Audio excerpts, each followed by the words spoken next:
Ya, Bapak Ibu, teman-teman, kita ketemu lagi di Renungan Sebutir Debu. Pada kali ini saya ingin mengajak Bapak Ibu dan teman-teman untuk kita sama-sama merenungkan tentang ketaatan Daniel atau Nabi Daniel ini kepada Tuhan. Ceritanya waktu Daniel ditangkap dibawa ke negara yang lain, ya, dia disuruh untuk belajar ilmu-ilmu negara lain, dan dia mau dijadikan pejabat istana, ya. Tapi waktu itu Daniel tetap setia kepada Tuhan. Dari sejak dia ditawan, dia disuruh makan makanan raja supaya gemuk-gemuk, supaya sehat-sehat, supaya pinter-pinter, maksudnya si raja.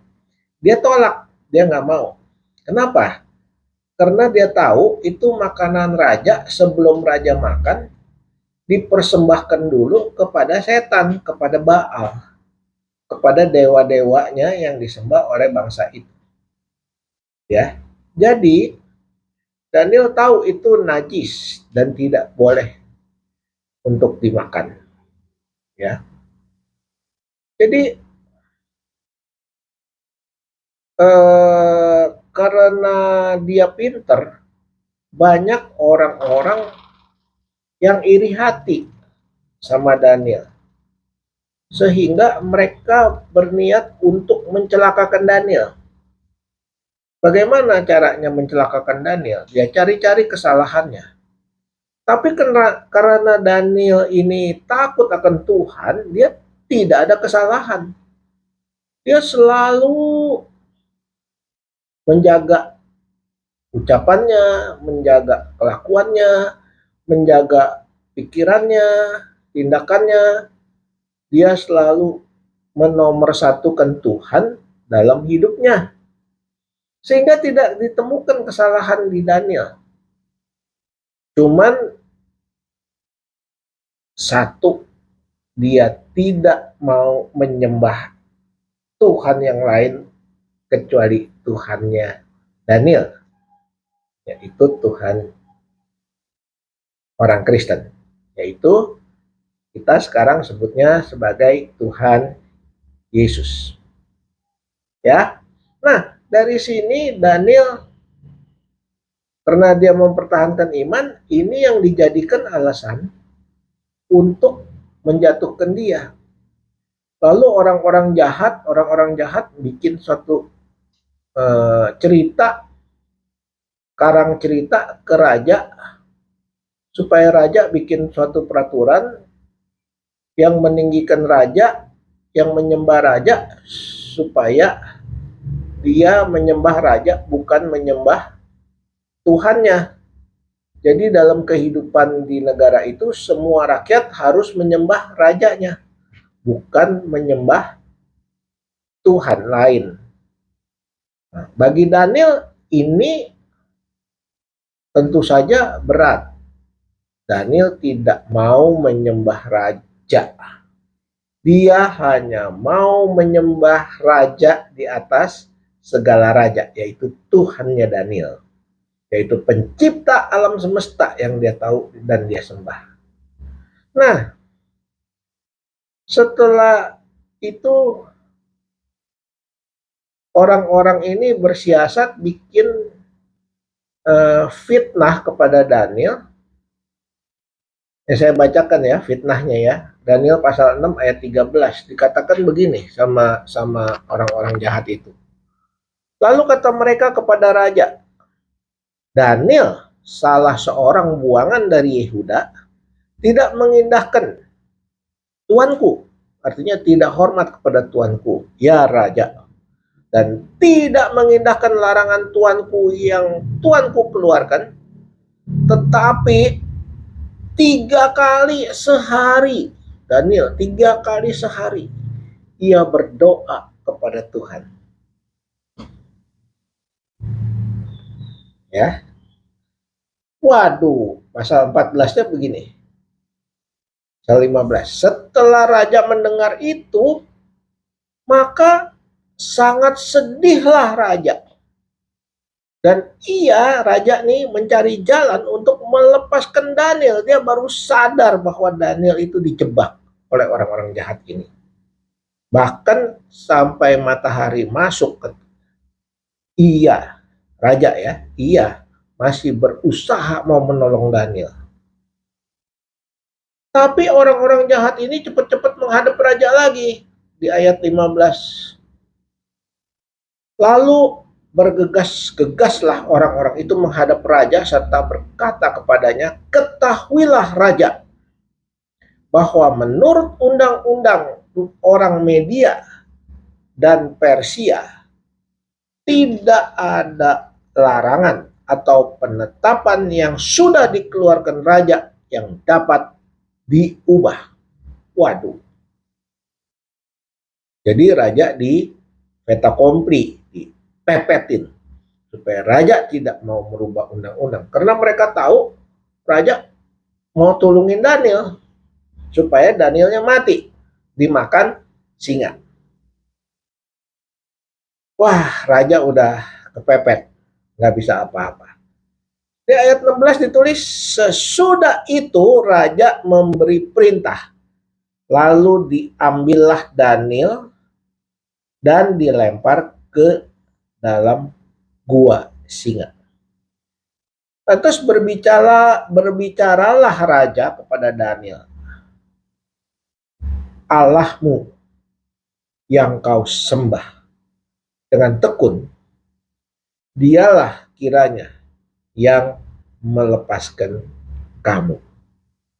Allahmu yang kau sembah dengan tekun, dialah kiranya yang melepaskan engkau.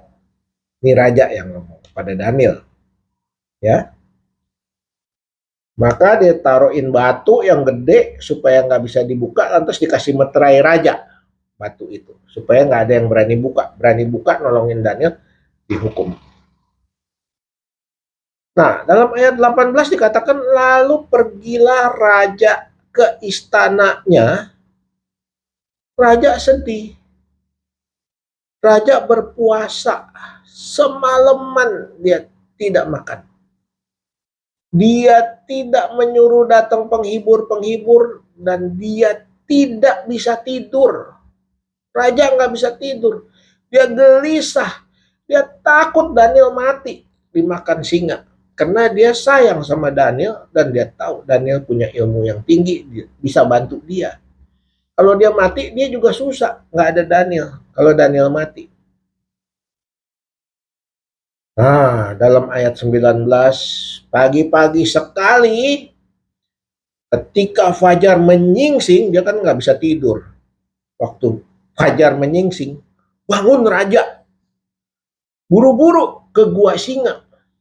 Dia mau lihat Daniel mati enggak.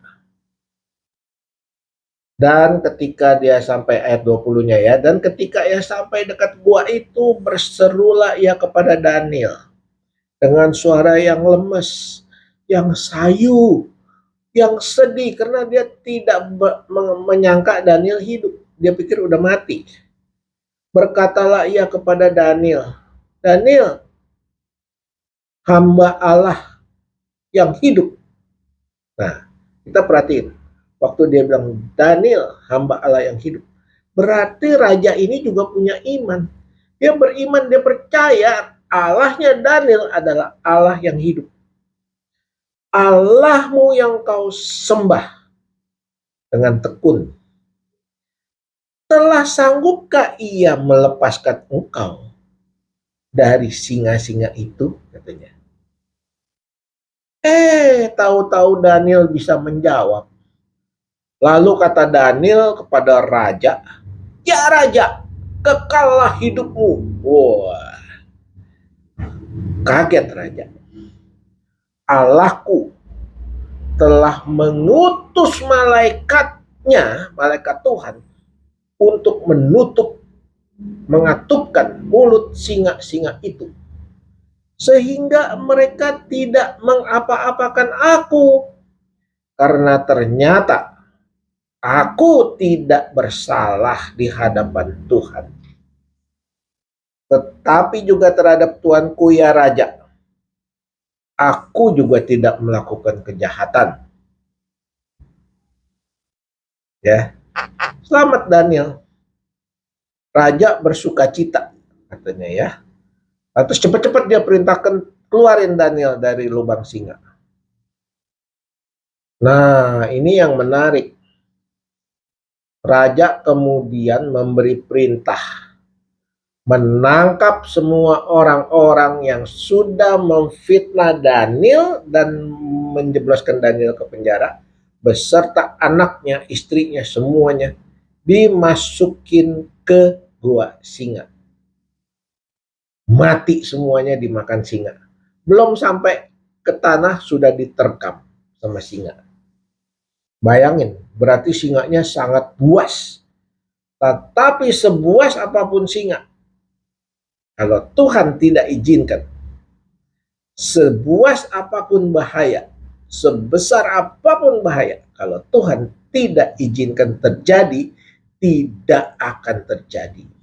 Karena kehidupan manusia, kehidupan hamba-hamba Tuhan, kehidupan semua orang-orang Kristen ada di dalam rencana Tuhan. Ada di dalam perlindungan tangan Tuhan yang kuat. Sampai di sini dulu Bapak Ibu. Nanti kita sambung lagi pada episode berikutnya. Yang saya akan bahas beberapa nabi-nabi di Alkitab di Perjanjian Lama tentang ketaatan mereka, tentang perjalanan iman mereka dalam mereka melayani Tuhan. Sampai ketemu lagi. Jangan lupa klik subscribe, share, supaya makin hari makin banyak orang mengerti cinta kasih Tuhan, penjagaan Tuhan, perlindungan Tuhan, berkat Tuhan, anugerah Tuhan kepada semua anak-anaknya. Sampai ketemu lagi, Tuhan memberkati Bapak Ibu sekalian.